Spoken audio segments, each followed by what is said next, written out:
I feel like I'm gonna have to loosen these straps a lot if this is gonna fit onto my head. Yeah. So, you got that Neanderthal head. Yeah, I got a big ass head. So I'm not gonna. Well, actually, you know what? No, it's all right. A fitted hat? What size you can wear? I'm an 8.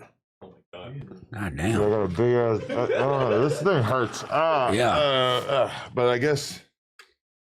What you would like? I guess you just these pieces don't even. Yeah. Oh, okay. This these screw onto this, and then I guess you would what? Oh, you just put the weed here. Yeah. Okay. I mean, I don't really feel the need to It needs an assembly kit to put that motherfucker together, ain't it? I mean, like, how high do I need to get? Dude? Yeah. But anyway. Get claustrophobia too. Anyway, that's a gift for you if you need. Yeah. You doing any exotic weed smoking recently? I just came from that Champs, that goddamn weed convention out there in Vegas, that big one. How was that? That shit was wild, man. They got all kind of shit. It was like probably no bullshit, like 15 times bigger than AVN's. It was at the convention center in Vegas. 15 Dude, times? there's 2 floors. And it was all weed stuff? It was all weed shit. Then they had like this pre-workout you could snort. They had it on the mirror. Swear to God. And I go, you ain't supposed to snort that. And they go, no, you can't. I go, well, you ain't supposed to. Wow. You know? Yeah, it was nuts, man. You know what, though? I think that's the new wave because somebody was just telling me that they have something that's basically like a caffeine product, like almost the equivalent of like a 5-hour energy, and you snort it. You snort it. Come on now. So this is where we're at as a society, is people have figured out that it's not technically illegal to sell something that you snort. So we're just going to take all the normal stuff. They'll probably have like a snortable alcohol at some point. Or they're already doing that little boofing shit too when they put up your ass and you get behind your liver and it like makes you super. You never boofed alcohol? Wait a minute. You're telling me that they're selling this on? Well, I mean, I don't think it's like, marketed like that, but yeah. I mean, like it's done. Yeah. Wait, but they sell something that is good for this, or you're just talking about doing a butt chug? Just doing a butt chug. Oh, okay. You know what I'm saying? Yeah. Because I remember like Steve-O doing that back. Yeah. I was just thinking about Steve-O. That's weird. Yeah. Yeah. He's sober now completely. I know. Yeah. Like when he came in here, he was like not feeling the fact that it even smelled like weed. Really? Yeah. We had to like kind of take the weed. the bitch in there? Yeah. Basically, we had to like kind of take the weed products off the table, shit like that. But like, certain people will like I think it was Bill Maher who refused to go on his podcast unless he could smoke weed. Really? Or it might have been the other way around. Maybe he I don't know. But either way, like, I mean, to me, that's like if you have a real drug problem. Yeah. I'm going to be sensitive about that. I can be around it, you know what I'm saying? But yeah, no, definitely. All right, I'm going to be totally honest with you because I have to tell you something about myself before we can really get into this. Last night on this podcast, our sponsor, Everything 420, they had some edibles. Oh, I'm reading. I took one. what's up? I'm still feeling it, bro. I'm still reeling. Yeah. And even like last night, I get home, I'm sort of sitting on the couch and I'm like mega faded, but I'm not thinking about the connection between the edible I took for some reason. And my girl gets home, she wants to argue about some shit, and I'm just sitting there just Down syndrome. Just not a thing to offer at all. Yeah. And then and then slept like 10 hours, went to bed like 2 hours earlier than I normally would. And woke up this morning, worked out, was not there at all, not present. Damn. And then I'm still kind of like, I'm just trying to like drink caffeine and just get out foggy. of it. Yeah. I don't, the edibles, eating shit me up. Yeah? Yeah. I mean, I'll smoke it and stuff, but Yeah. the edibles are scary. This is what did me in last night. How many milligrams in my? But that's the thing. It says 250 milligrams per person. That sounds crazy though, right? 250 milligrams. Per gummy. Yeah. Per gummy. 250. That's a lot, Adam. That's a lot. Usually people take like 20 milligrams. Exactly. No wonder you're going to feel that shit till Friday. I don't know, but I mean, like, you can order. Okay, this is my thing. You can order Everything 420 products in the mail. Oh, really? Like, they'll just deliver it to your home. And that's been our sponsor for a while. And I've smoked the weed that they send, and it's good. Right, yeah. But like, I never tried the edibles really until now. And I guess like part of my brain was thinking they weren't going to be powerful. Well, it clearly says 250 on the can. So, I mean. But I just thought 250 milligrams of some shit that you can order in the mail might be different than 250 milligrams of like some hardcore edibles. But it turns out apparently it's the same milligrams as the other one. Yeah, it's crazy. I'm going to keep these on deck. Anytime I need like a nice long sleep. Yeah, dude. Anytime you want to go hibernate. This is not a brand deal. This is just how I'm feeling. Hell yeah. Anyway, we got to talk to Lazer, man. So, okay, you are somebody that I ran into at a bunch of different parties. Yeah. They had some rapport. Yeah. which is what we call talking here in LA. Networking, we just talking. And I don't know, eventually we just, sort of drunkenly arrived on the idea of like, hey, we got to do a podcast, man. Let's do this. Yeah. Thank you for having me. It's dope. And I've been watching this for a long time. No, appreciate that, man. Yeah, man. So, okay, you're from where exactly? Tell me about the younger days, the young Lazer. So I'm from a little small village in Texas, about an hour south of Houston. And we got an oil field and then popped off on TikTok and oil field and then started doing comedy and then the rest is history. Wait, so you popped off at what age? So it was right before COVID. I had a private Facebook and a Snapchat, right? And I make these stupid ass videos when I was out on the rig working. And a buddy of mine I played baseball with back home, he's like, man, I'll make you a TikTok, send me these Snapchat videos. I was like, all right.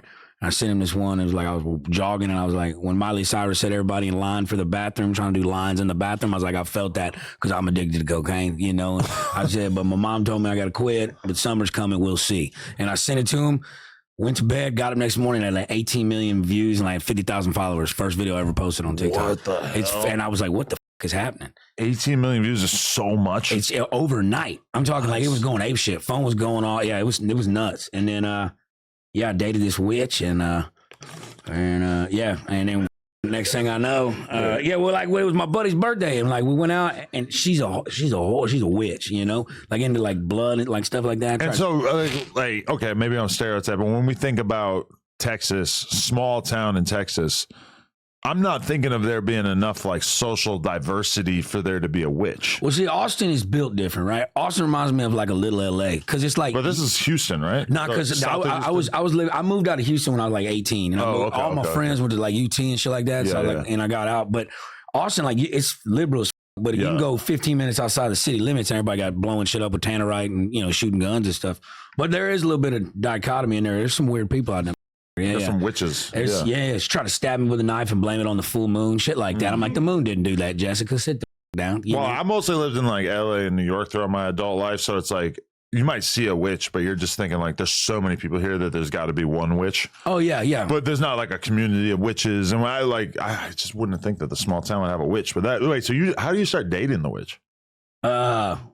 Well, I just met her at a party and she had good pussy and we just started, and I was like, I'm going to have you around here, and and we like went and saw this band and I'm like, I played music my whole life. So I was like, I know when bands are good or like Weekend Warriors. Right. And I was like, man, this are good. And she's like, well, I used to lead singer. I used to date the guitar player. And I was like, well, I hope they get in a car accident, and then, and then at that time that Kill Tony was at the Vulcan and they had an after party.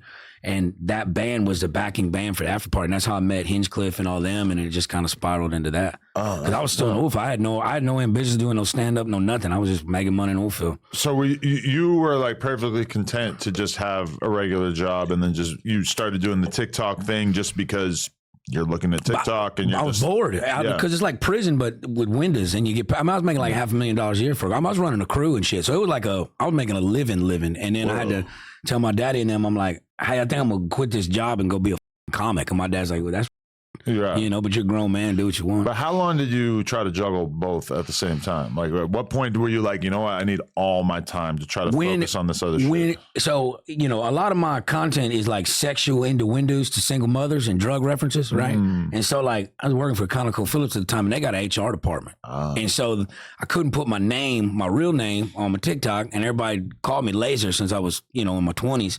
But then Lazer's taken on the TikTok. So I was like, I can find a name. And I was this single mother, and I don't think she's quite done with her baby daddy. Because every time I come over, she'd be like, she'd tell her kids, this is Uncle Lazer. And I was like, oh shit, that's it. But then when goddamn the higher ups at Conoco were like, hey, you cannot film anymore while you're on location. I was like, man, this job. You know what I'm saying? I'm like, this makes me happy. I want to go do this. Right. So, and then that's just kind of how it spiraled from there. I mean, because, okay, like having a regular ass job is kind of soul crushing for most people, I would say. Even if you're earning a good amount of money, you're talking like $500,000 or whatever. I mean, that's serious bread.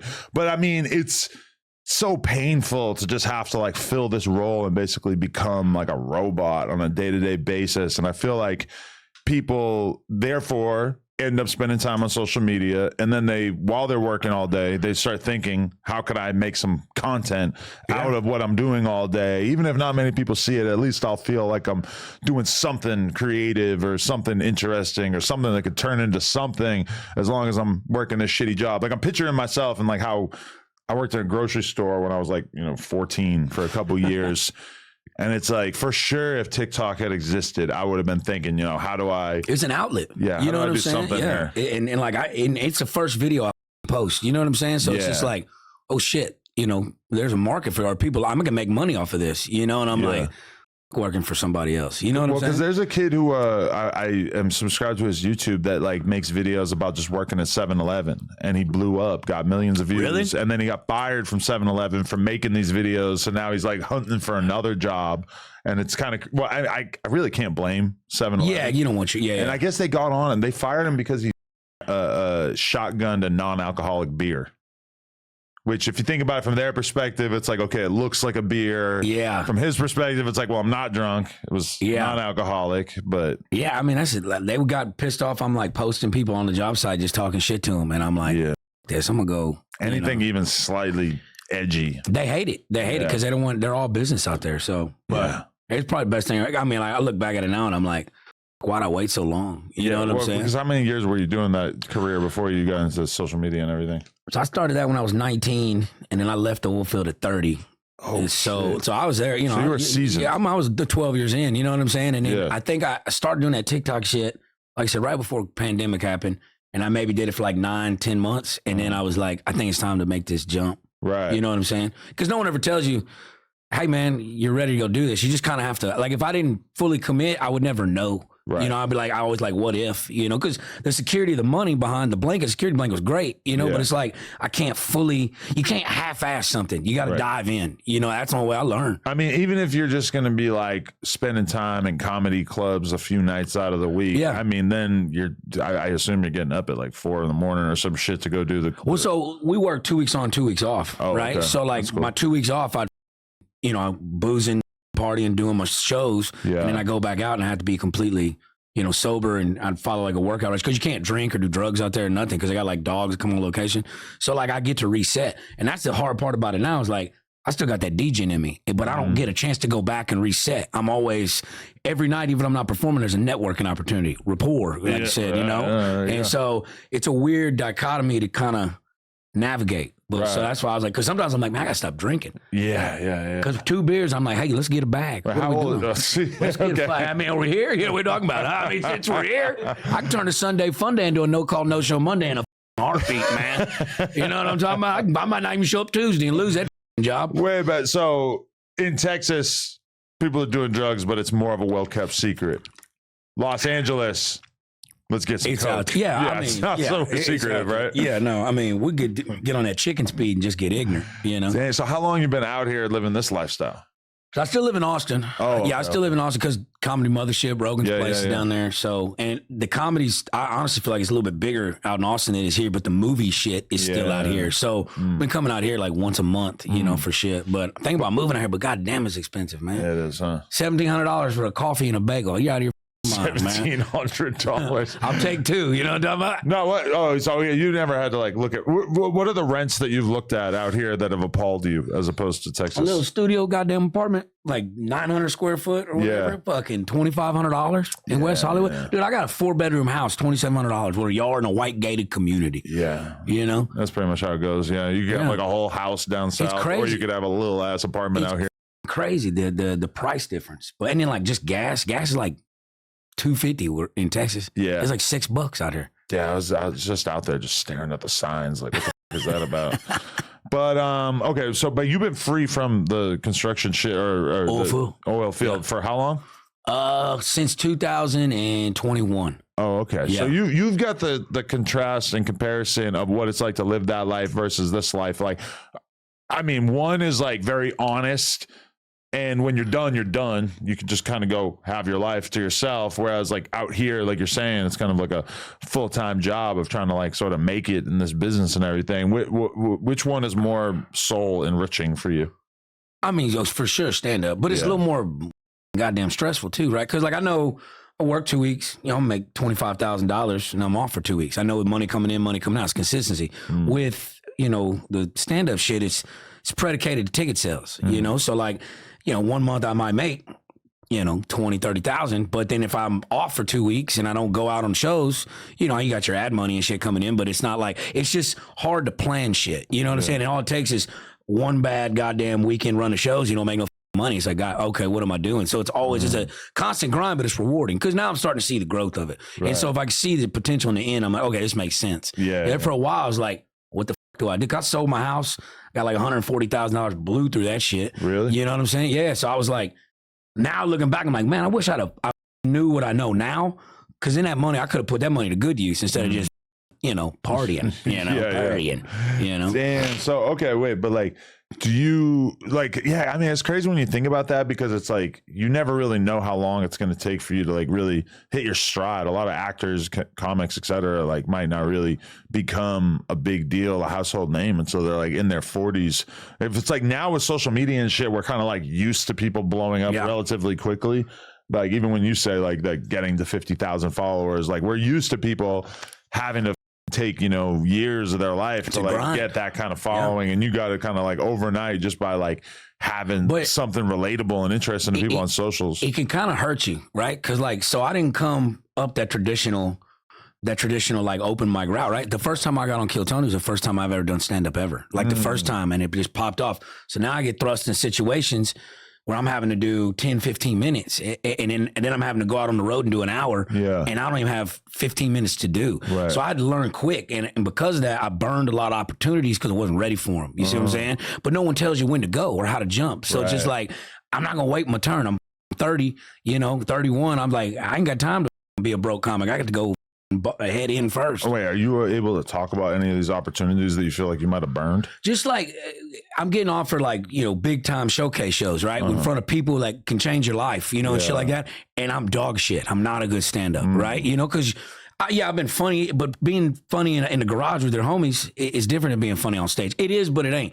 It's formatted different. It's still, you're still in that garage with them homies, but you have to format and structure that shit to complete strangers. And it took me a minute to understand. Like, I got my voice to talk how I do like my shit, but like, stand up and being funny is different. It's a different type of funny. So right, because we all know a ton of people that are funny in your day-to-day life, but then I've always kind of thought about that throughout my life, is like, as funny as I might think this guy is, if he were to get on stage and try to do comedy, I feel like he would just crash and burn, because I feel like there's so many things that are kind of cushioning the experience when you're just like in a room with your friends, making them laugh. They already like you.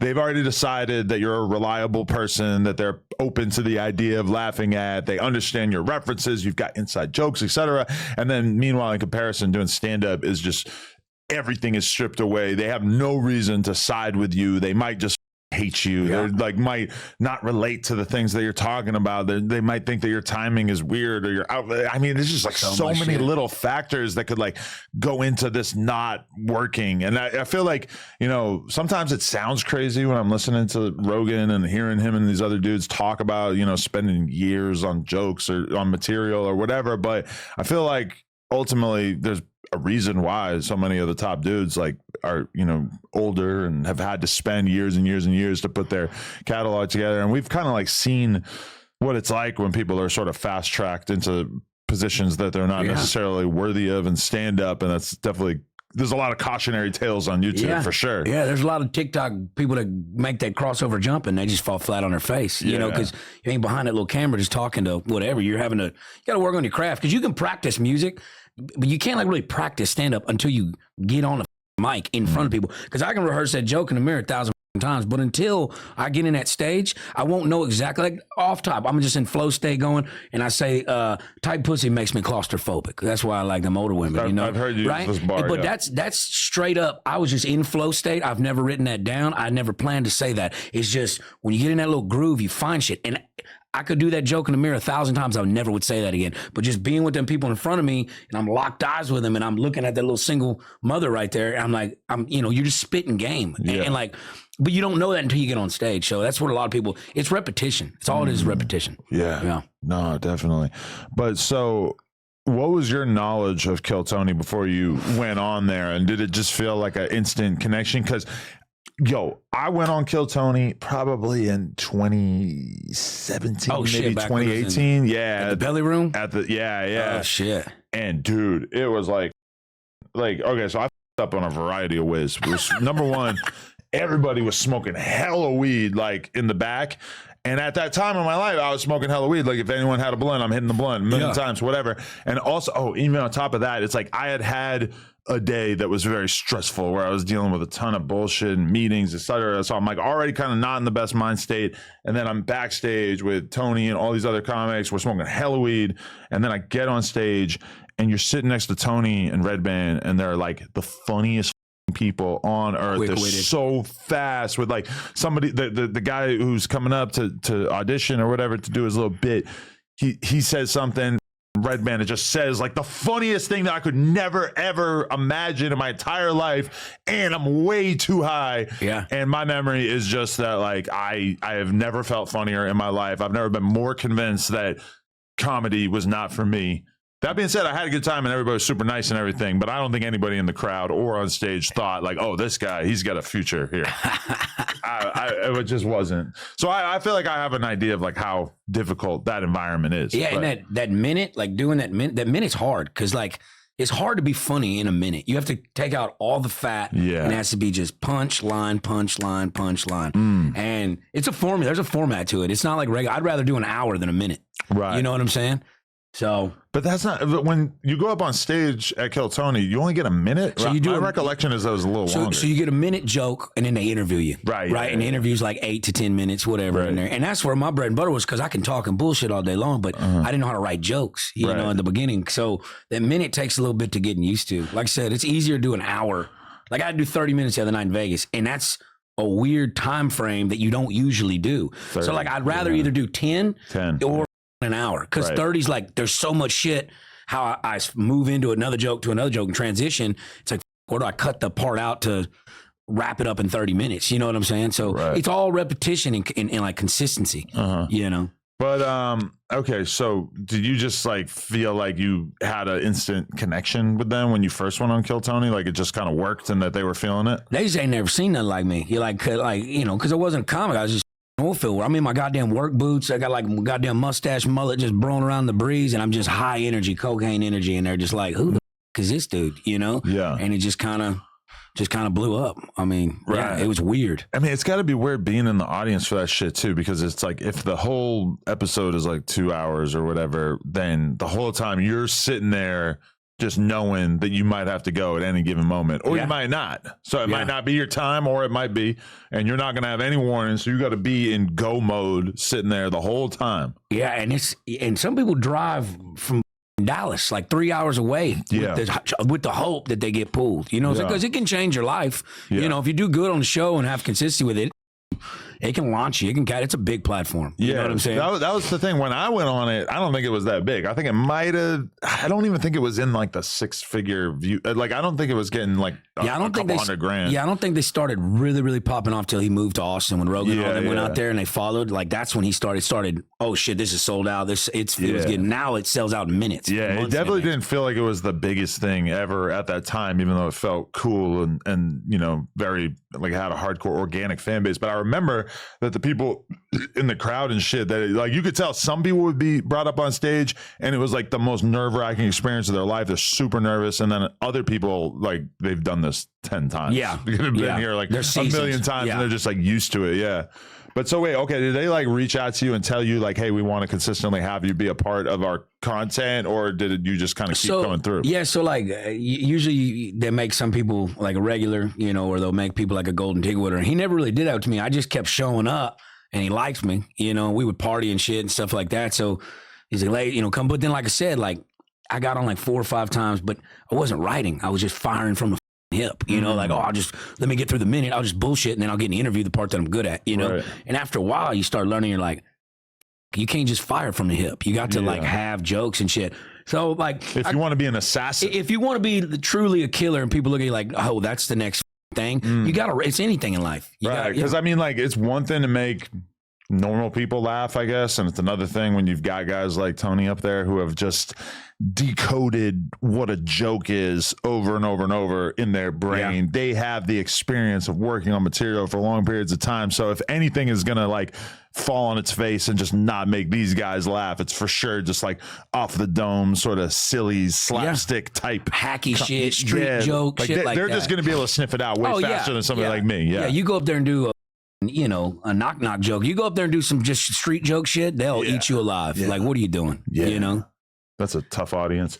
But okay, wait. So so like one clip that I was watching last night before I passed out of you doing a segment for Tony and them, he kind of started to like criticize you a little bit in the sense that he felt like you were a volatile character in this universe because you had come through and you'd be doing some drugs and then you'd be doing like something to bring you up and then something to bring you down. And like Tony was kind of like criticizing the fact that he seemed to feel like you were too nervous and trying to overcompensate with substances. Yeah, there for a while was. There for a while. Yeah, he nailed it. He pretty much got it. Yeah, your boy was geeter to the gills, you know what I'm saying? Because it's nerve-wracking, you know what I'm talking about? So like, only thing I know how to take a little edge off is get a little shit in my system, you know what I'm saying? So, but then it starts affecting, and then now, like where I used to get fucked up before sets, now it's like, you know, hey, let's party after it's done. You know what I'm saying? Because now I'm like dialed in and I'm like, okay, you know, this is my job. It feels like a party, but this is my job. So I got to be dialed. You know, I'll drink like 2 beers, half an Adderall, just be in the pocket and cut people up. You know what I'm saying? But I won't do, you know, like get up hard liquor, all the harder shit till after we're partying. You know what I'm saying? Because it's better that way. You're more clear headed. You stay more witty, you know, and shit like that. I mean, I feel like a small amount of alcohol is reasonable as like a social lubricant, but I feel like cocaine is just too volatile. Like it's just too much of a roller coaster emotionally for you to even get on stage for a half hour or 20 minutes or whatever. It's like the person you are going in and then the person you are coming out of 20 minutes while you're doing cocaine, like there's just a significant difference in who you're going to be 20 minutes later because that shit is such a... you ever been to a bar and somebody's on powder and you're not, and they're talking a mile a minute over your fucking head? Like, it's like, how is this a real person? Yeah, get this guy out of here. How do I do this as well? Like, how am I... So you're telling me that I'm like this when I'm doing that shit? Yeah. Because I don't want to look like that ever. Like, this guy's... Yeah, I've been in that... Dude. I haven't done cocaine in like 6 years. What? I know. It's probably better. And they don't believe it. They think... I don't know why. You see, you got more of a chill vibe. I didn't think you were a big powder guy. Well, right now I'm just still recovering from this edible. But yeah, I mean, for sure, I used to be. I stopped because there was one night. Oh, it's so epic. There was an orgy that I had in Miami on New Year's 2019, and it was Riley Reid, Gina Valentina, my girl, and some other girls, and we all went to the club, and we were basically doing Molly, doing coke, drinking. We end up coming home at like 4 a.m. Everybody's horny. I'm the only guy there. Riley Reid had been like lusting after some other dude. He wasn't around. All the sexual energy got taken out of me, and I filmed it, and it's on.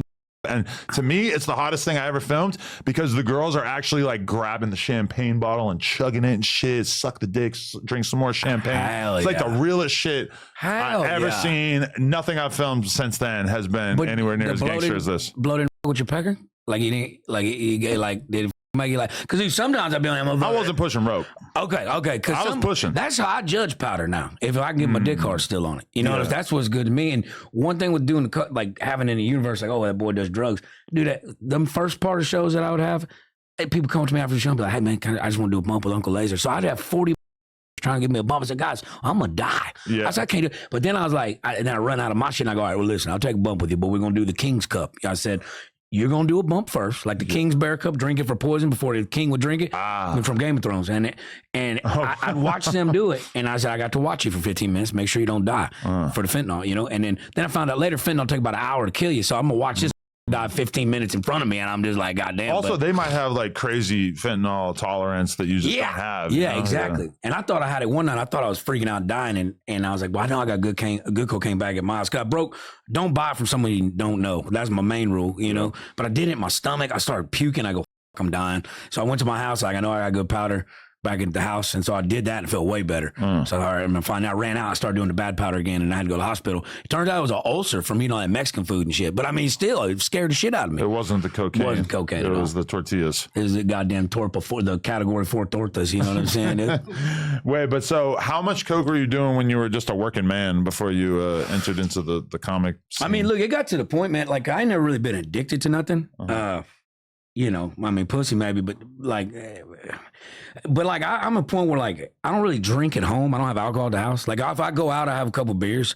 But like I'm telling you, dude, 2, 3 beers in, there's something that flares up, and it's just like, yo, because I need it as like, hey, I don't want to get sloppy. Like I don't want to get drunk, sloppy, be a liability, you know. And that powder keep you like honed focused. in a little bit, you know. So it became like a necessary evil with the alcohol, and it took me a long time to like, and I still do it from time to time. I'm not gonna say I'm I know, saint, but it's to the point where it's like, it's just kind of worthless, man, because you stay up till 6 in the morning and I don't get shit done during the next day. It lingers, man. Yeah. My hangovers fuck me up now, man. Like 2 days. That's why I stopped. Wait, how old are you right now? 34. See, I stopped when I was 33 years. What's 6 years ago? No, 35. Okay, yeah.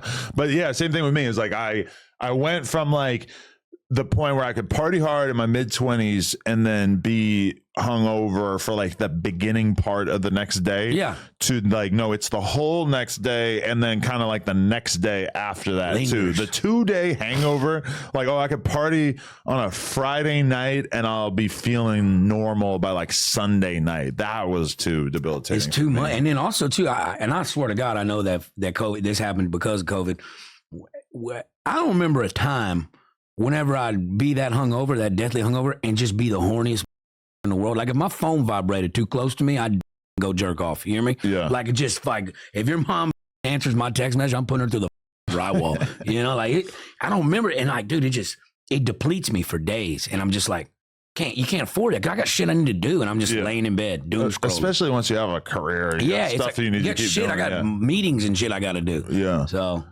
No, definitely. But wait, so because I have memories of like, I don't know if you were ever into Xanax or anything. Oh yeah. Okay, so that was the one with me where I would be drinking and doing Xanax, and then as I sobered up from that, like the next day, I would be so horny texting. Really? I don't know, like just coming out of that would just make me so desperate to somebody that I don't know, like that shit was just ugly too when I think about it, like how many times like I would like look at my phone and just kind of be like, damn, you were hitting her up, like what the is wrong with you? That was like a part of why I had to leave it alone. But okay, so I've met you from like in part at least going to like sort of adjacent parties. So have you sampled the star wares, and are you thinking about getting into the game yourself? Yeah, no, so I got a little bit on, like, because I still won't be a comic now, but like, you know, I do my little podcast. Like, girl came on there and she squirted the other day on there, like, across the room, and she's like, anybody ever squirted on your podcast? I said no, but I get a towel. Who was it? Abby Rose. Oh, okay. You know Abby Rose? She was at that Ryan's party. Yeah. But no, I mean, I done like some little, I did like this little blowjob trivia thing on there where like me and my boy CJ were getting blown, and then like we got to answer American history trivia questions, and every time we get one wrong, they stop. Whoa. So it's a race against time. Oh. And honestly, it's a perfect balance between like you can sit and watch it with your homies. You can also jerk off to it if you'd like. You know what I'm saying? Like it was a very cool dynamic. So I like that, the game show aspect of it. Yeah. Oh, so okay. I'm forgetting that when I met you, you told me that you had OnlyFans and you were banging on there and shit. Yeah. I mean, I'm more so now it's kind of becoming more comedy like cultured, but like I vlogged when I was at Ryan's shit, so I'll put all that up there because I can't put that on YouTube, you know what I'm saying, shit like that, and then clips from the podcast, women doing crazy shit, you know. But so do you feel like does having content out there, does that potentially invalidate certain opportunities? As like, are you not going to be in the new Ghostbusters because your dick is on OnlyFans? If it's a Hulu or Disney movie, apparently you can't, they don't like you when I would think that would matter. But like, I remember when I first contemplated start doing it, I was asking some of them higher up comics. I was like, yo, you think to like hurt my brand? And they're like, honestly, if it were anybody else, probably. But this is kind of on brand of my, you know what I'm saying? Like that's how I would live my life regularly. And that's what I do in my stand up. And look, Kim Kardashian, Ray J, she's worth $100 million. So I mean, like, does it hurt you that bad? Not just throw better dick. Yeah. But she also hasn't done in like 20 years, so I feel like it's all where it started. Yeah. You know what I'm saying? So I mean, I may not like make it a focal point, but talking about the spoils of the world, like I tell you what, I won't say it on her name, but just older star a while back, and we were like hammer drunk, probably shouldn't have been. 50s? Yeah, 40s probably. Okay. Yeah, and I jerked off this woman forever. You know, so it's like we're doing this. I'm like, I've been called up to the big leagues here, buddy. This is getting ready. You know. And I proceeded to throw the worst dick of my life. And it was just kind of bad. And I remember I got up in the morning. We just kind of said our goodbye. I remember my mom called me. And she's like, what's up, baby? I was like, yeah, well, I just this woman of my dreams. And it was important. She goes, well, how was it? And I said, it was mid as And then my mom goes, well, yeah, baby, it's her day off. wait. Okay, so it was mid because we were both hammered. We had no business. Okay. We were like just drunk. But did she kind of like let you down in terms of her performance? We just kind of.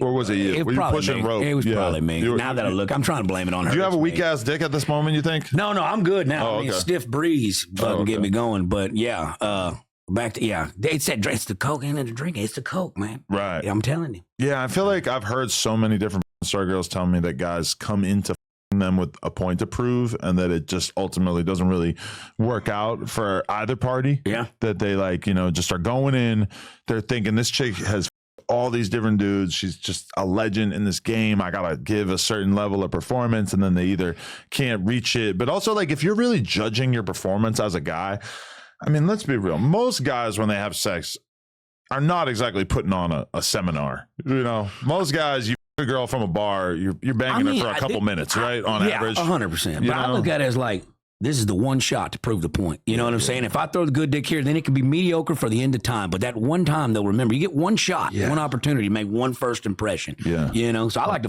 fuck with a suit on. Really? Yeah. So you won't wear a suit out and then you'll get back to the crib and I'll put on a sports jacket and just get after it. Really? Yeah. And like then the dry cleaning bill has got to be kind of impressive at a certain point because you're going to get all the yucky pussy juice on there, right? And it's them Asian people at them dry cleaning places, they get pissed when you bring it in there and it's as stiff as like concrete. You know, do they care? I feel like that's their job. They need to be stoic in the face of. They don't tell you anything, but they look at you a certain type of way. Yeah. No, that's true. That's real. But okay, so. Have you banged like a bunch of stars? Yeah. Just like okay, and I've done better since. You know what I'm saying? And what's that like though? Like in terms of like comparison of like what you thought it was going to be like versus what it was actually like. Some ups and downs. I mean, I've had better sex with some. You know what I'm saying? Like I mean, just like some regular people. You know what I'm saying? Because then it ain't like this big. Yeah, I don't know. You know, some of them. And some of them pussy smell like that pH is off. I'm like, I thought, and I know they got to get tested and shit. I know it's like a thing, and I get tested, but it's just like, what are we doing here? You know what I'm saying? Why is it like that? You know what I'm saying? Well, you know what's weird is that like the star girls go and douche right before like every scene. The little boric acid or whatever, ain't it? They're doing some kind of science experiment, getting their Bill Nye on in the bathroom. Yeah, I don't really know. Yeah, because my mom would, like when I was growing up, I remember my mom's little shower thing, she had a little douche and a bottle of vinegar. And I was like, what's that? And she's like, that's how I clean my pussy, baby. But my mom all of Metallica. She built different. She built Ford Tough. Wait, you really think she everyone in Metallica? I know she did. I got pictures of shit when I was kids. Yeah. Of her and Metallica having sex or just hanging out? Well, not having, but just hanging out. And it might not even been Metallica, but it looked like them. Just you know what I'm saying? Similar band. Yeah, just an opener. You know what I'm saying? She had a landing strip when she gave birth to me. That's why I got this mullet. Oh man, that's traumatic as a kid. Like I remember, I had a friend. Like I'm from New Hampshire, so it's like we really are not adjacent to famous people at all. But I had a friend who, when we were 13, maybe his sister was 18, and she had apparently been backstage with Eminem, which to us as 13-year-olds, huge, the craziest shit ever. And like, she Eminem. Like we immediately. You got to exaggerated this to like she Eminem. Realistically, probably not hot enough to Eminem, even though we thought she was kind of hot at the time. But that was just so mind blowing to us because we just had never spent any time around any kind of celebrities. The idea of this extremely famous rapper even sitting on the same couch as her was just absolutely mind blowing. But at that time, like nobody had photos or anything. So social media. She probably never met Eminem. We were probably just rolling with this fake story because we had nothing else to talk about. But yeah, I don't know. I mean, that's like, it's weird when you get to LA in your life because all of a sudden you can like kind of have sex with people you've already seen on the internet relatively. It's crazy. Yeah. It's crazy. But I get like, and I'm not like on Eminem level by no means, but like I get some women come out of the woodwork at some of these shows, and like my biggest fear is like if they say no, like I get that shit and like, hey, oh yeah, cool, I'll roll over and go to sleep. Because my worst fear is like someone doing that Me Too, because like I'm a Southern Gentile man. I was raised by a single mom. Right. If you say no, I get it. But I've got buddies in this game that like they got bad, just on just stupid shit. And I'm just like, now, if woman brought me breast milk the other day at a meet and greet, and I had to drink it because I mean, being polite. But I'm just like, there's some weirdos out there, Adam. So you were thinking that maybe you would get canceled or something if you didn't drink the breast milk? Yeah, it'd be rude. Yeah, but I mean, if you didn't sleep with the woman, then I feel like you'd be all right. Yeah, sometimes if it's too good to be true, like this one girl wanted to blow me in the bathroom before the show, and I'm like, yeah, this sounds great on paper. Yeah, and especially just because, like, okay, in your normal life, like you working, doing the oil rig thing, you're going to the bar, your whole social life is like the bar. Everybody's drunk all the time, realistically. Exactly. You're people for the first time, you're wasted. It's totally normal. And then as soon as you get to the level of like celebrity, this becomes a very tricky calculus. It's how you navigate, right? But I just be honest with people and be nice. But it's like sometimes I'd never seen or really understood like clout chaser, what that meant until like you start kind of getting on. You see come out of the woodwork to like, you know what I'm saying? It's like, oh shit, this is really out here. Yeah. It's like this. So wait till it becomes cool to hate on you. That's when you really start to see it, is once it becomes like kind of fashionable to shit on you, because that's when you really start to see it bad. Yeah. But I mean, okay, think about it from my perspective is like when I go to these parties, I am totally sober most of the time. Sometimes I'll take like a shot or two. I'll smoke a joint. But for the most part, I'm sober. And I'm walking around, and a lot of these girls that I know that I've done with before, that I've shot content with, that I've met over the years, etc., they're on Molly or Coke or whatever, and they are annihilated. And it's so unbelievably transparent and obvious to me as somebody who's basically sober that these people are not in the kind of state in which like they should be consenting to have sex with anyone. But like in the part of my life where I was doing the same drugs as them, that I was drinking, that I was, like you're not thinking twice about it. They seem totally normal to you. That's like how these substances work. Once you've done it, you're not going to be able to perceive that the person that you're talking to is. Yeah, exactly. You have no idea. If you're 10 beers in, you can't tell that the girl that you're talking to is level. Yeah. No, it's but you miss it though. You ever just miss doing the Molly and getting all, or you just kind of holding it back now? I mean, kind of like I'm looking at like at that last party, I'm looking at some of these girls who like have made it perfectly clear to me that they really want to fuck me like on camera or off camera. Incredible. And they're annihilated off Molly or whatever. And it's like, part of me is like kind of jealous of like, damn, like you look like you're having so much fun right now. And then the other part of me is like, I'm going to wake up tomorrow and feel totally normal and equipped to deal with a 4-year-old. So in that way, and you got a kid. I'm okay. Too. So it's the kid ruins everything. Trust me. Yeah. You just become a very different person once you have to deal with the crazy 4-year-old in the morning, especially if you want to be a good parent. Yeah, you got to do shit with it. Yeah, like if you're okay with like I'm gonna turn on the TV and take a 2-hour drunk nap on the couch. Yeah, then it's probably not that bad. But my girl in particular is like, no, like we are gonna be good parents regardless of our Saturday is important to us as a family. So we're not gonna like it's like if the kid wants to hang out at 6 and you got in at 4, you're gonna have to be doing your best job parenting on 2 hours sleep, which is kind of tricky. Okay, but like, so the Coke thing, like do you feel like your relationship with it is cool, or do you feel like at a certain point there needs to be some kind of intervention to take you away from this? Like, is it having a negative effect on your life in any significant way? No, I mean, for the most part, I got it. It's just the drinking, man. The drinking leads to everything. You know what I'm saying? And it's hard because every time I'm out, like even if I'm not performing, it's like just social networking. It's like you getting an opportunity by just being there. But I can't just hang out sober. I'm like, I'm not gonna be that weirdo in the back not drinking. I'm like, that guy's a cop. I don't want to do that. So it's the ability to be like, all right, I'm gonna have 2 or 3 beers and then hey, I'm gonna go home. Yeah. You gotta I gotta set an alarm on my phone. But all right, been out here, I done what I need to do. Now if it's like a hellacious opportunity, we partying with some like people that like this could further my career, I got that shit I know how to tie it on with the best of them, but it's picking and choosing your spots. You know what I'm saying? Yeah. Instead of doing it every night of the week. Yeah. That's when it gets really tricky. Yeah, I always feel like if you are in certain positions, it might make sense for you to still dabble with drugs, even if you mostly left it behind. But I don't know. I just personally just haven't been in that position in a long time. And I also feel like a lot of like really important people, if you were to end up doing drugs with them, you would probably embarrass yourself in large part. Yeah. You're just gonna act like if you get the opportunity, like you're drinking with Drake and you get drunk as I just feel like if you're like way drunker than him, he's probably like going to perceive you in a negative. You're a liability. Yeah, I feel at that like point, it's possible, you know? Oh, 100%. And that's the main reason.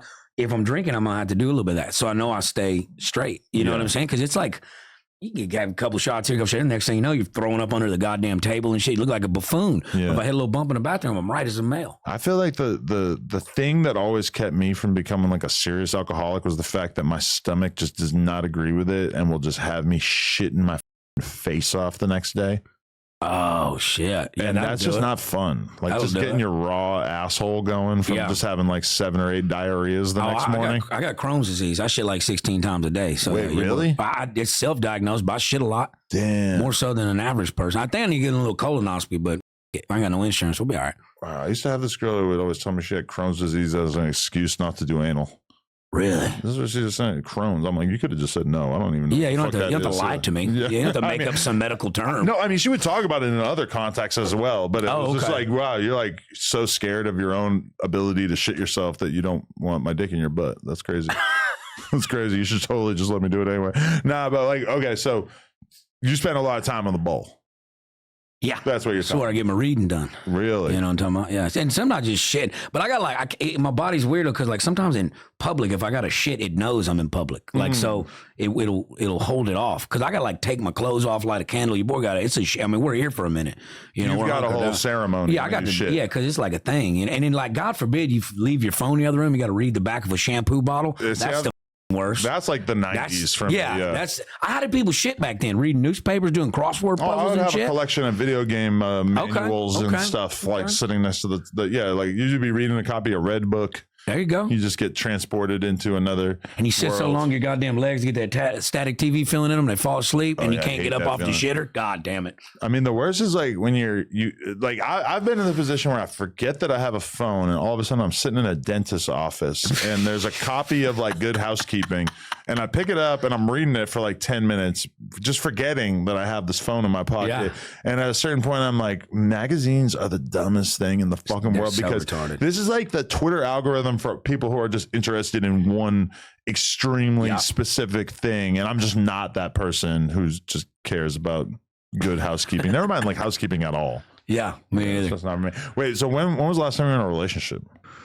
I just got out of one. How was that? How long was that?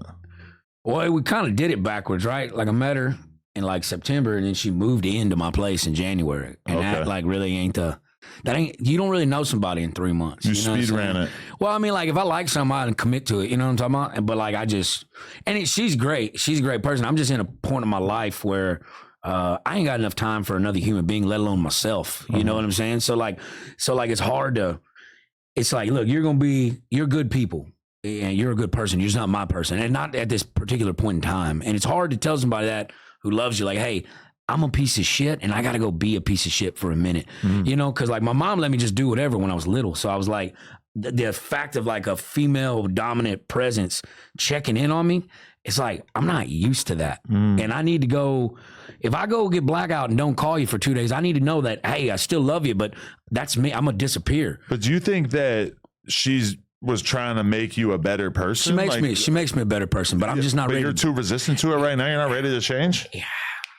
I don't know. I battle with it all the time. Yeah. You know what I'm saying? It's like, is this the last shot I got at like but I don't know. I don't know if we're monogamous creatures by biology. I think religion did that to us. I don't think we're meant to be with just, you know what I'm saying? Like, I don't know. I'm in like a little bit of a flux with it, but yeah, we kind of just split. So, you know, it's whatever. I mean, what do you think? What if you just went the rest of your life? Any girl that you get into a relationship with or that you're starting to speak to, and you tell them, like, how bad do you think this would hurt your dating prospects if every girl that you talk to, you said, hey, I'm not really into the monogamy thing. No matter what, I'm still going to need to other girls. I could do it in front of you. You could tag along when I'm on these missions, etc. Like, what percentage of women do you think would be in any way open to that? Because probably less than 5. Yeah, I'm in the world, and girls are always like, "Ooh, yeah, I love the idea of watching my man." It always sounds good, yeah. And then in reality, I feel like normal girls, no way in hell.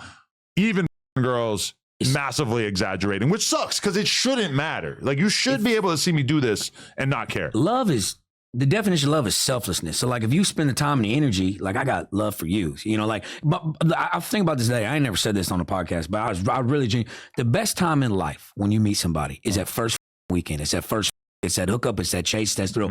It never is going to be better than that first time. Yeah. Like that, not just but the whole learning that new person and having that little flame lit right there. Because after that, then you get moving, it's bills, it's life, it's dumb shit. It's like, I just tell these women, look, I'm not in a position to date you, but if you want to come out for a weekend, take a shot at the title, I'll show you the best time of your life. If you got a flat tire on the side of the road, I'll come help you out, but I can't listen to your problems every day. I'm just not in a place to do that. And I think like that monogamy shit, and I could be totally wrong. Maybe it's a total way of looking at it, but I just don't think there's no better time than that initial chase and thrill of finding somebody. Right, but if you just chase that in perpetuity, then you're going to end up like Lemmy from Motorhead, still sitting in the Rainbow Room doing meth and drinking. The Ace of Spades. But I'm saying, like, I've watched, I've known dudes who are like a cool, swanging 25-year-old leather jacket, hip dude going out drinking, doing drugs, and then like one day they're 45 and it's just like, God damn, what a loser. Like the way that society perceives these people as they live the same exact lifestyle for a couple decades. And I feel like part of that is prioritizing the highs in life of, okay, it's great to experience that first couple days of a relationship. It's great to experience the getting drunk and highs thing. But as you get older, and I mean, you shouldn't just base like how you live your life on how society is going to perceive how you live your life. But typically in society, we don't really like look at 50-year-old men who are still partying and tons of random girls favorably. Like, and maybe that's wrong. Maybe we should be fighting against that. It's a double-edged sword. Yeah. You know, because like, I don't want to end up alone, but I also don't want to deal with nobody's shit either. I like being alone. I'm good at being alone. You know what I'm saying? Yeah. So like, I like being able to wake up and do my own shit and figure out. I mean, I don't mind doing shit with somebody and like if you really care for that person, but man, and then just life starts. It's just like, yo, we were so much happier when we were just going out and doing goofy shit together. But now we're like trying to build this shit, and it's like I really don't know you that much. But what does that say about you if the part of the relationship that you're good at and that you choose to embrace is the part that doesn't involve any emotional depth, that's completely surface level in comparison to like the long part of the relationship? Is like, I understand it can be kind of grueling, but it's also rewarding. Yeah, it's rewarding in the long run. And things like having kids or having somebody that when you go through something really difficult in life, knowing that they're there for you. I mean, that level of emotional maturity that it takes to want to have that kind of connection with someone, I think is like admirable, even if it involves you taking steps back from short-term pleasure, like some random girl at the club or whatever. And it'd be a lot easier if I was just still in the oil field and didn't have that little, you know, this little flux of following, right? Because like, you know, the flesh is weak, you know what I'm talking about? And so like, I'm a DJing and I don't have what they call self-control. Like if I'm away from it, I don't need it. I don't miss it. But once I'm like in that environment, all I know is forward. I just know how to have a good time. I'm great at it, you know? And so, yeah, maybe as I've matured and I've lived it enough, because I've only relatively been in the eye of shit for a couple years. And I feel like, maybe they'll get a point where I'll burn out and I'll be emotionally mature enough to like navigate. But until now, dude, your boy's a DJ and I'm good at it. But so do you feel like are you getting like a large influx of female attention out in of your the DMs? woodwork? Because I would imagine, okay, you're not necessarily at the crazy superstar level. You're a little bit more approachable where a girl feels like if she DMs you, she might have an actual shot, and you're in a situation where these all sound like a great way to spend a Thursday night, right? This woman told me she'd roll me up like about to change my diaper, shave my asshole, and put her tongue in my asshole. That's how she led the conversation. And I said, "Happy Easter to you too. Come on over. How are you doing today?" You know, he's risen. And I'm just like, what's happening here? It's just wild. And I think eventually that'll get old to me. But right now, you know, like, you know? I mean, that's really like the thing that makes fame special, is that women just choose to take out their sexual desires on famous men because they know that the actual regular men in their life are not going to be, you know, it's just not the same dynamic, you know, like they like the idea of like being able to take that out on a famous. And so like, you mean to tell me I got to work this hard, doing all this shit, doing all this traveling, making all this shit, and I got to come home and deal with problems and I gotta like the best reap the spoils on the road. I can't because I'm with one. And it's like, I mean, I struggle with it, but it's just like, there'll be a time where I think it'll get old to me and I'll be like, yo, I just want to be one person and build. Yeah. But I don't know if that, because I'm in the cusp of it, the come up part of it. That's the best part. Yeah. You know what I'm saying? Like after you made it and, you know, you do your shit and you come down, like everybody goes up and goes down, but the climb of it is the best part. Yeah. You know what I'm saying? So what am I do? I'm gonna keep my pecker. What am I gonna do? Yeah. No, I'm a whore, baby. I'm a whore. No, I did the thing that you're not supposed to do, which is like I basically was every single girl I could my whole life, and then started to get like an exponential amount of growth in terms of followers and fame and success, etc. And then within a year, got into a relationship with a girl. So I feel like I was right in the sense that I realized that the girl I got into a relationship was actually a really good person and really like uniquely somebody that I could build something with. But also when I think about how many random girls were DMing me and just wanting to have sex at that point, it's like, I can't believe I didn't ride that out for a few more years. But I mean, I feel like once you get to a certain level of fame or notoriety, it becomes like super difficult to form connections with random people too. Yeah, because then you don't know if there's like an alter motive, if they're coming after you a certain way, which that part is starting to, I see that more and more. I see these people like actually trying to clout chase and I'm like, oh shit, it can be a nasty world out in this. You know what I'm saying? I just keep to my P's and Q's. But I mean, if a woman hits me up and like, yo, can I meet you backstage? And I'm probably not gonna say no. And like, and I, like I said, are you happy like with the decision you made? Yeah. I probably would have been happier if I had much more fans back in the day, but you know, I'm definitely happy with the way it ended up. I mean, but the way you got it now though too with the stuff and you and your wife doing that shit with the porn. Yeah. I mean, that's the saving grace. That's what I'm saying. You still got an avenue of it that feels rock star. There ain't no more rock stars no more, man. There ain't, man. There just ain't. And I'm like, if that means I'm gonna die a little younger just for partying a little too hard, I'd rather go out in a flame than just burn out. You know what I'm talking about? Well, okay. So I was seeing this conversation. You know who Benson Boone is? He's like a pop singer. And I'll bring him up just so we can kind of reference his drip. But he's like a pop singer. And I seen him on like the Emmys or some shit. And he was doing backflips and he dresses like Freddie Mercury with all these crazy star-spangled outfits and everything like that. And at first I had no idea who this guy was, and I went and actually listened to his music, and I was actually kind of into it. Yeah, he's got this whole like sort of Freddie Mercury type vibe going. I don't know, but either way, he basically like the controversy about him now, I guess, because you know he has the unfortunate problem of having leagues of young female fans. So they're also like the most, you know, negative, gossipy fan base you could possibly have. So he's super famous now, but his fans are like basically like teenage girls, but they're doing like the Salem witch trial thing on him. So they're trying to pick him apart and figure out reasons to hate him. And the reason why they've decided to hate him is basically because they feel like his off-camera personality and what they've been able to glean from it doesn't match up with his on-camera personality. Because think about it, this guy's getting on stage wearing these flashy glittery suits and he's doing backflips and stuff. And so now people see him off stage and he's wearing a Lululemon athleisure zip up suit, and they're like, oh, you're not really the guy that you're pretending to be on stage, which is kind of crazy to me, because now like you just can't really be the guy that doesn't give anything of yourself. And so as a result, like all these dudes that we worship throughout our lives and shit, when I mentioned Lemmy from Motorhead, or you know the Sex Pistols, or all these punk rock dudes who are wearing black leather jackets 24 hours a day or whatever, like those same people, like they were able to cultivate that image because of the fact that they weren't really like giving that much to the world. You only see them when they're on stage, when they're doing a photo shoot, when they're, you know, being recorded in the studio, whatever. It's like now people are just so tapped in that like they're going to see you walking around the block wearing a hoodie and they're going to realize like, oh, you're not the punk god that I thought you were. And that's just, to me, this says so much about the world that we're living in. They want you to be on all the time. But honestly, like I wear this shit all the time. Like I am, when I'm off stage, I'm the same.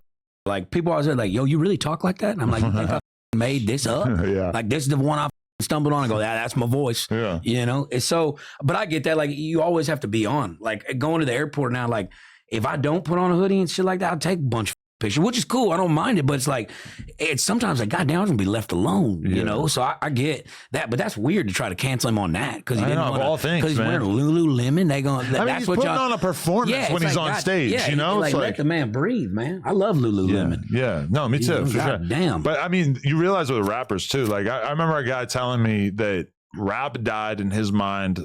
He was like a filmer, and he was like filming some Wu-Tang shit, and he's like, I saw Ghostface Killah take off his sweatsuit and put on the purple velvet bathrobe and the 10 chains. And he's like, that killed rap for me. And I'm like, why would that, like, that's crazy. How dumb are you if you thought that he was really wearing 10 chains all the time? You think he just sleeps in the showers? What are we talking about? I mean, it's like you wear that when you go out or when you're filming something. That's like, you don't need to just do that all the time. What are you thinking? But I don't know. So it's like that's like the new weird world that we live in, is that if you have an aesthetic choice that you want to take on, like okay, Jordan Peterson always wears the suit. Yeah. So we all give him more smart guy credit because he's always wearing the suit. Yeah. I've thought about becoming a suit guy. You about to suit it? It just seems like a lot of work to wear a really uncomfortable outfit all the time and have to do a ton of dry cleaning. Yeah, dude. And then, like, can you wear the suit more than twice? You know, because if you wear something outlandish and you wear it again, people gonna know, oh, he don't wore that suit. You know what I'm saying? Oh, well, that's crazy. If you can't re-rock the suit, because in my head, I'm like, no, if I was gonna do it, I'll get like 5 suits, maybe 10 suits, and you do dry cleaning once a week. And you get your suits back and you wear it. But I mean, the suit is so uncomfortable. And it's like, I'm just sitting in a chair all day. Like, if anything, I'm gravitating more towards like not giving a at all about what I wear. Yeah. I just would, the cutoff sleeve shirts. It's like, I mean, if it's clean, I like it when it's clean, you know? Yeah. But what if it wasn't clean? What if you were just dirty as what if that was part of your whole thing? You just had an odor like Liver King. Oh, you just like smelled all the time like a foot? Well, that's what Liver King was doing, man. That guy was like the stinkiest dude I ever smelled in my entire life. You smelled it? He came here and I went into the bathroom after him, and I think he just pissed. Or like, I don't think he took a shit or anything. It was the worst smell I ever smelled in my life. What? It was the worst. And I sat across from him for an hour and a half or whatever it was and just kept... Like, it was punishing. The worst smell ever. Yeah, he came down to Austin there, was like wanting to fight Rogan and shit. All that shit was, I was like, what are you doing here, buddy? Like, what are we doing? Like, Rogan will kill you. Yeah. Like, you think he would? I don't know. Dude, I feel like Liver King's a lot bigger than him, though. Nah, he's built like a center block. Shaking his hand is like shaking a center block. It's crazy.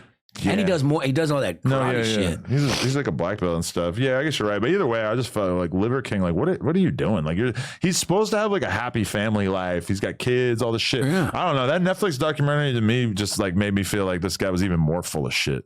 Yeah, kind of. It just felt like, damn, dude, like you're not even the real deal. Like he said, I think it was when I interviewed him, or maybe it was Logan Paul, but he said that he made all his money from crypto and NFTs. And then I'm watching this Netflix thing and I'm like, where's the crypto and NFTs? Like, you just lied. Like, there's no way. And I don't believe he's making that much money from supplements either. Yeah, that's what his big claim was. He's making all his money off of them supplements. I don't know why I would believe that. It seems like bullshit. Not smelling like that. No, yeah. Well, okay. Well, so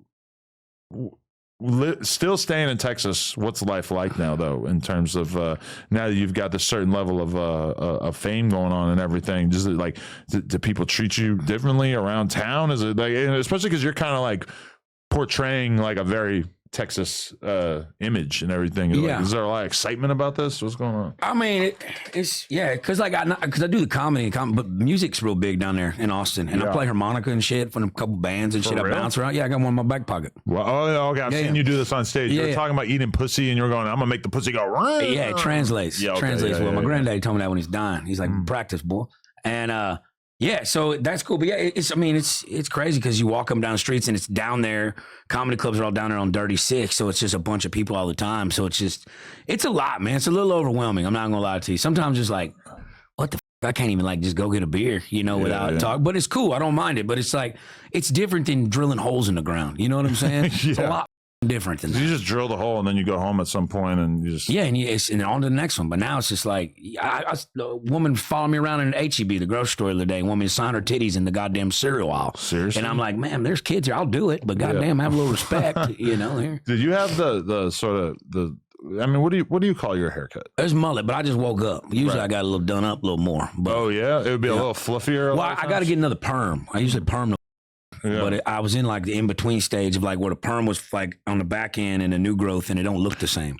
How often do you have to get a perm? I do it like every 2 or 3 years. Wait, what? Yeah, because you can, when you perm it, you can cut around like it where it still looks permed and shit like that. Because when perm, it locks in, but when you put water on it, the permed hair like curls like tight, and then the new growth don't, so it looks stupid. But you can cut around it and like make it, where it's. But you're saying that the perm affects the hair even after, like, if it takes 2 or 3 years before it stops working. You're saying that you could cut the hair off and it would still grow back in a. No. Like the new growth that comes out behind it, it will be like your regular coarse hair. Well, mine is wavy, right?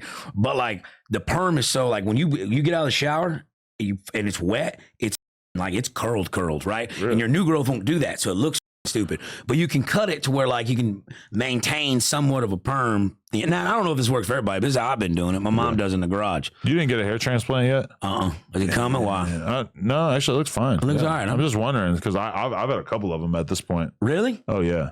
You're probably going to want to do that because other's you're going to end up being like Middle East, middle-aged, like I don't say Middle Eastern, which maybe that'll happen as well. But I mean, I feel like as the hairline gets pushed back, you're going to start to give off like a Bret Michaels vibe, which maybe that would be good. Maybe you could just rock like a headband, and he never took that headband off. Dude, he never. That plastic ass cowboy hat, that little goddamn gas station cowboy hat he always has too. Yeah. He was big on that. But that's the point you don't want to get to as a celebrity, where you have like a kit that you need to put on in order for you to be the celebrity that you have already just like represented yourself as. Like, I can't possibly have them see my hairline. I got to wear this weird headband contraption at all times. Like that's got to be a tough life. Yeah, because then it's like the get up for every time you go out, you got to put it all together. Yeah, I mean, I don't want to be. I mean, look, I would have this even if I wasn't in comedy. I'd like this hair. I saw a boy walk out of the gas station in Juggling, New Mexico when I was like 27, and I saw this Texas tailgate in the back, and I go, "Son of a bitch, that's what I need." And I ain't looked back since. Yeah. So, no, I mean, you go down south and you see a lot of mullets, but it's kind of like you're wondering, like, is this an ironic mullet or is this a sincere mullet?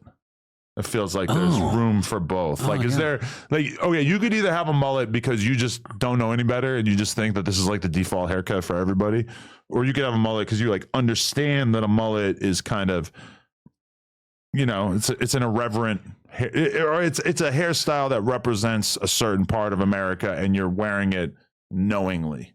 Yeah. And that just feels like a little different than just having it because you just don't know anything. It carries a little weight with it. You know what I'm saying? You can dress a certain type of way. You can get away with a couple of things. You know what I'm saying? But, you know what a shag is? A shag is like a black dude haircut where you basically like, it's almost like an afro, but you only grow it here.